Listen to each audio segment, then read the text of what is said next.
ఈ రోజు నుంచి మనకి బయాలజీకి కొత్త మ్యామ్ వస్తున్నారంట కదా. అవునే 2 years బ్యాక్ మా కజిన్ సిస్టర్ చదివేటప్పుడు తను బయాలజీ చెప్పారంట. తను చాలా స్ట్రిక్ట్ అంటే.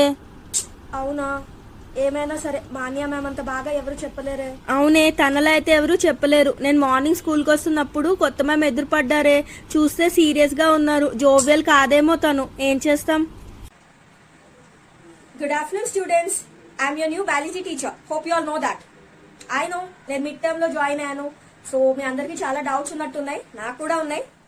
అండ్ మీ previous biology ma'am, I know her, she's my friend. So మీ క్లాస్ గురించి కూడా తను చాలా చెప్పారు, బికాస్ తను మీ క్లాస్ టీచర్ కూడా కదా. సో మీకు ఎటువంటి కంప్లైంట్స్ ఉన్నా టీచింగ్ మెథడ్ గురించి anything you can talk to me. ఏం భయపడాల్సిన అవసరం లేదు. సో నేనైతే క్లాస్ లో చాలా జోవియల్ గా ఉంటాను, లైక్ చిల్ గా ఉంటాను. అర్థమవుతుందా? అదేంటే నువ్వు ఇందాక మ్యామ్ గురించి అలా చెప్పావు? తను చాలా స్వీట్ గా ఉన్నారు కదే. అవునే, మనం ఏదో అనుకున్నాం కానీ మ్యామ్ చాలా జోవెల్ అండ్ ఫ్రెండ్లీగా ఉన్నట్టున్నారే.